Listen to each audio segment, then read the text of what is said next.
Tayo malalangin, dakilang Diyos, maraming salamat po.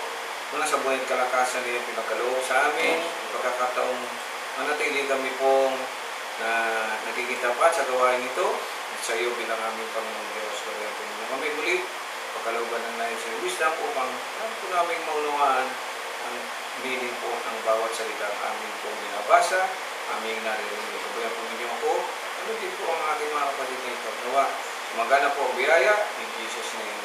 Amen and amen. Okay, maraming salamat. Alam niyo yung mga experience ninyo, bahagi yan ng pagkakatawag sa atin ng Panginoon. At lahat ng ito ay dapat nating ipagpasalamat. Nung nakaraan po mga kapatid, ay katulad ng aking naipuso, ang pamagat po nun ay kalagi natin kasama ang Panginoong Diyos. Tandaan ninyo, sa lahat ng mga nangyayari sa buhay natin, palagi nating kasama ang Panginoong Diyos. At in fact, sa ating mga pag-aaral, dapat ninyong unawain na ang lahat ng gumagawa nito, hindi na po tayo. No? Ang Panginoong Diyos na. Magkakamali lang isang tao pag ang tao ang gumagawa, pero hindi magkakamali kapag Diyos po ang gumagawa. So, which is much better. Kung na lang ang Diyos ang gumawa sa buhay mo, medyo mahirap intindi magkamisa, challenging, pero talagang ganon. At alam lang natin, sabi nga ni Paul, we are more than conquerors. Kasi ang Diyos po ang siyang makapagpapatagumpay sa atin. Sabi nga rito sa verse 39 ng chapter 8, dito tayo natapos, wala ka pwedeng magpahiwalay sa atin sa pag-ibig ng Diyos. Kaya na, walang pwedeng magpahiwalay. Kung humiwalay ka, hindi ang Diyos ang may problema no. Ang may problema doon yung tao. Sapagkat ang Diyos, pag umibig at nagmahal, forever po yan. Hindi po yan till death do us part. Pag tao, till death do us part. Pagpatay na, wala na. Sa Diyos kasi po walang kamatayan. Siya po ay forever.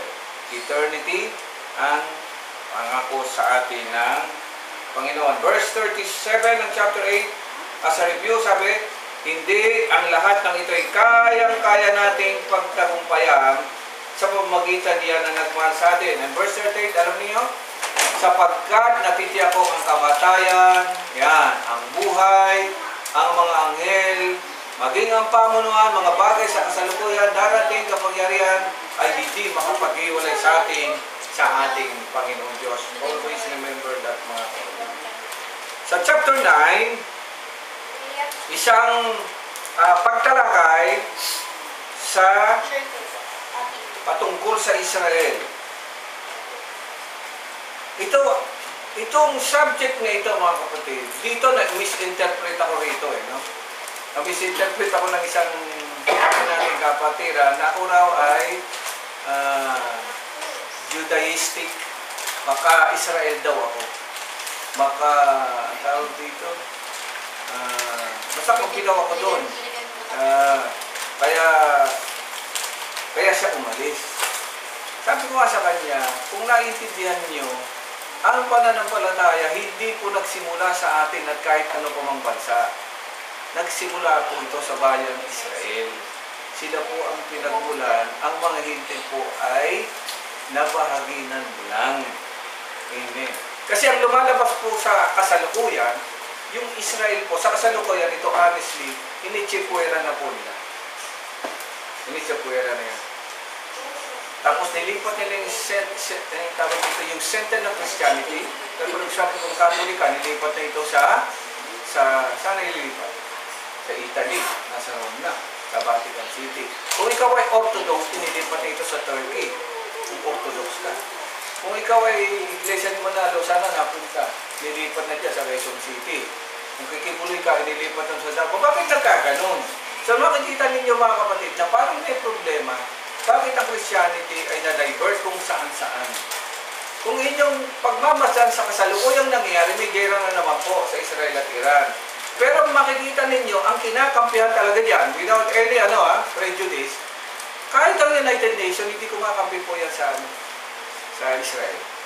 Hanggang ngayon, noon pa yan ang problema. Di ba, nakita niyo, nambomba ang Israel, binomba ang Gaza. Talaga naman parang naubos, pinalis. Hindi po sila sangayon doon. Palagi na sinasabi, bawal yan, inhumane yan, tigil mo yan. Parang sinasabi, makikita niyo sa balita kung nakikita Tapos ngayon, nakalaban naman ng Israel ay Iran. Yung Iran po, mga kapatid, Persia po yan ang unang pang panahon. Kalaban na po nila yan. Panahon pa po yan ang unang panahon, kalaban na yan. Pero ginamit din po ang Persia o Iran para makabalik ang mga natalong Israelita sa kanilang sariling bansa. So, ito po ay may kinalaman sa history. At sana po, maintindihan ninyo na maging dito sa babasahin natin, kinakailangan bago mo maintindihan ang Romans chapter 9, may alam ka sa history. Alam mo yung nangyari. Kaya ito, paliliwanag ko sa inyo yung history, hindi dahil sa kampi ako sa ganito, kundi yung po ang katotohanan. Tandaan po natin, mananatiling bayan ng Diyos ang bayan ng Israel. Ang Panginoon, si Moses, Israelite, lahat siya sila Israelite eh. Si Abraham ay Israelite, ang Panginoon, si Kristo ay Israelite. Wala po tayong choice, hindi po yan pababayaan ng Panginoon. Kahit po sa aklat ng, sa dulo-dulo, aklat ng pahayag, Revelation, makikita niyo noon, iba yung dealing ng Panginoon sa mga hindi, sa atin, at ganoon din pong dealing ang Panginoon Diyos sa mga Israelite. Amen po mga kapatid. Hindi nawawala ang pangako ng Diyos sa mga Israelita. In fact, makikita niyo dito sa aklat ng Revelation, yung 12,000 ng bawat tribo, isa-isa pa, nabasa niyo yun? So, bakit gano'n? Concern pa rin ang Panginoon sa kanila mga kapatid. Kaya lang sa kasalukuyan, ang atensyon ng Diyos nasa hintin na sa atin. Pero darating ang time, pagkatapos na yan, babalik ang atensyon sa Israelita, nasa kanila na tuloy. Kasi may pangako po ang Diyos sa kanila. Amen. Nalulungkot lang ako sa karamihan ng mga Christian ngayon, talagang wala na sa kanila yan. Initsikwera na nila yan. Ang sugo, wala na sa Israelita. Sino bang sugo na Israelita? Kaya po natin yan ay Mesaya. Sino bang Mesiyas? Marami pong Mesiyas. Napakarami po yan. Daan-daan, libo-libo na po ng Mesiyas. Pero merong isang Mesiyas ng pangalan ni Jesus. Ayan, meron dyan.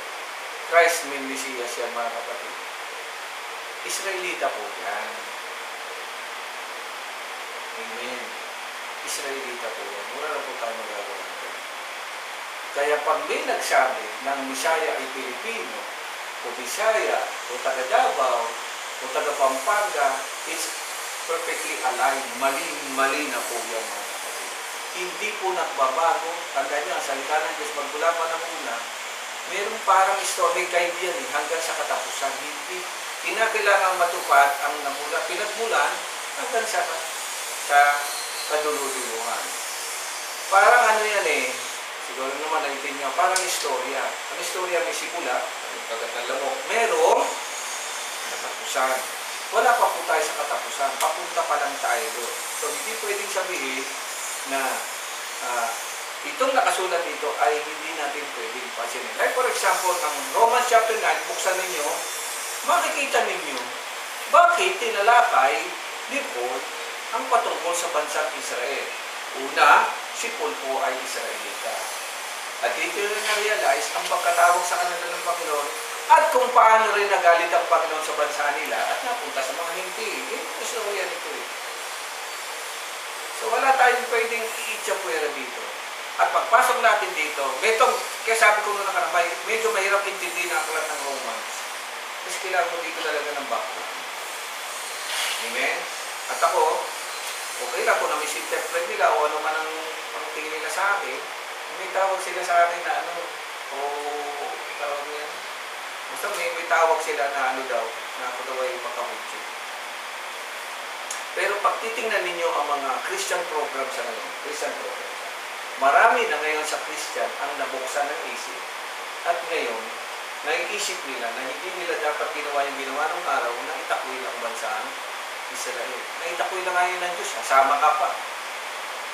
Tapos yung Diyos, yung nagtakwil, niya rin yun babalik niya rin yun. Kasama na tayong mga hindi. No? Uulitin ko, kung ang ama ng pananampalataya, sino? Si Abraham. Si Abraham po ay isang Israelite. Si Isaac ay isang Israelite. Lahat po yan Israelite. Kaya nga sabi nila, yung Old Testament para lang daw sa Israelite. Actually, it is not.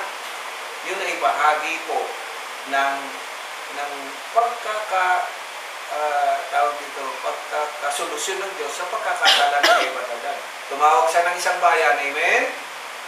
At yung sa bayang tinawag, okay na siya, nagkamali pa rin sila. So napunta sa ating mga hindi niya tinawag. Natawag sa ating mga hindi. Kaya nakasulat din doon sa Biblia, meron lang takdang panahong inilatag para sa mga Gentiles. Pagkatapos nun, tapos na. Ang tawag nga ng iba po dyan, rapture. Ang rapture po kasi ang hindi para sa mga Israelite. Para lang po yan sa mga hindi. Kung titignan nyo. Pagtapos na po yan, magkakaroon po ng gera dito, involved na po ang mga Israelite.